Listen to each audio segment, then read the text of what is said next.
नमस्कार साथियों, जय आसियान। तो आज हम इस वीडियो में बात करेंगे कि जल संचय क्या है, जल संचय कैसे कार्य करता है और जल संचय के क्या क्या फ़ायदे हैं। तो जल संचय क्या है? जल संचय एक 100% ऑर्गेनिक और बायोडिग्रेडेबल यानी कि 100% जैविक और बायोडिग्रेडेबल उत्पाद है जो फलों के छिलके जैसे संतरे, केले, शुगर केन, गन्ना इत्यादि के छिलकों से मिलकर के बना हुआ उत्पाद है। जल संचय 1 एकड़ के लिए 5 केजी जल संचय की आवश्यकता होती है।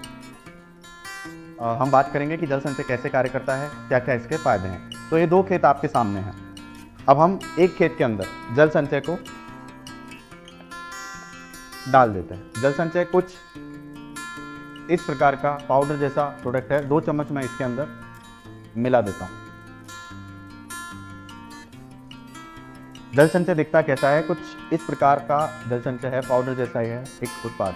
हम जानते हैं कि यह बुवाई से पहले जाने वाला उत्पाद है, तो इसे हमें मिट्टी में पूरी तरीके से मिला देना है। तो ये हमने आखिरी जुताई करी या जब मथाई करी उस टाइम पे हम इसको पूरी तरीके से अच्छे से खेत में मिला दें। मुख्य रूप से बात ध्यान में रखने वाली बात यही है कि ये मिट्टी में अच्छी तरीके से मिल जाना चाहिए।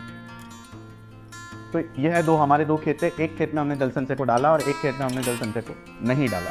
अब इन दोनों ही खेतों में बराबर मात्रा में पानी, यानी कि 200 तक इनमें मिट्टी थी और 400 तक इनमें दोनों ही खेतों में हम पानी डाल देते हैं। जी, खेत के अंदर पानी को डाल दिया है, पहला पानी खेत को मिल गया है। अब ये क्या करेगा?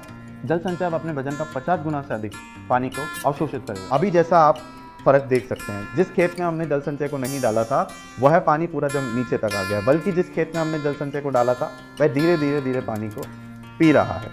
अब हम इसको मिला देते हैं थोड़ा सा और, जिससे आप लोग आसानी से देख सकें कि कैसे यह कार्य कर रहा है।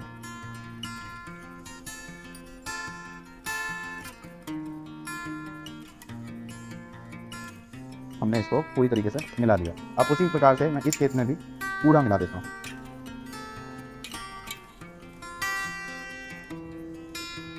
तो इस मिट्टी ने अपने अंदर पानी को पूरा पकड़ के रख लिया। और दूसरी चीज़, जहाँ पर इसका मिट्टी का जो लेवल है वो 200 तक है, वहाँ पर इस खेत की मिट्टी का जो लेवल है वो 300 से भी ज़्यादा हो गया। इसके फायदे क्या हैं उनको अब हम जान लेते हैं। जैसा कि इस मिट्टी ने अपने अंदर पानी को पकड़ के रख लिया है, तो और इस मिट्टी के अंदर जो जल है वो ऊपर पड़ा हुआ है। अब इस खेत के अंदर का जो पानी है वो धीरे धीरे बह जाएगा या उड़ जाएगा, बल्कि इस खेत के अंदर जल संचय ने पानी को पकड़ के रख लिया है। तो जहाँ पर आप 7 दिन 5 दिन के अंदर पानी दे रहे हैं, वहाँ पर अगर आप 7 दिन के अंदर अगर आप पानी दे रहे हैं तो वहाँ आप 10 से 12 दिन तक ही सिंचाई कर सकते हैं। क्यों? क्योंकि जो जल है, जो मिट्टी है, उसमें नमी को बना करके जल संचय रख रहा है। दूसरी चीज़, जो यह खेत है, जब यह लीचिंग होगी, पानी बहेगा या उड़ेगा तो यह अपने साथ फर्टिलाइजर को भी लेके जाएगा। लेकिन जो जल संचय वाला खेत है, जिस प्रकार से उसने पानी को पकड़ा है उसी प्रकार से उसने जो खाद है उसको भी पकड़ के रख लिया है। तो यहाँ पर आपकी 20 से 30% तक जो खाद है उसमें भी आपकी बचत हो जाएगी।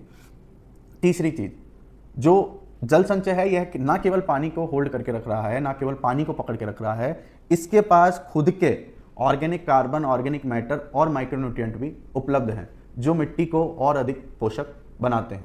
जब आपकी मिट्टी भुरभुरी हो रही है, फूल रही है, जब आपकी मिट्टी में नमी है, जब आपकी मिट्टी के पास खाद उपलब्ध है, तो जाहिर सी बात है जब आपकी मिट्टी फूली है तो उसके अंदर एरिएशन बनेगा। जब हवा है, पानी है, पोषक तत्व उपलब्ध हैं, तो जो उत्पादन है वह अपने आप बढ़ जाएगा।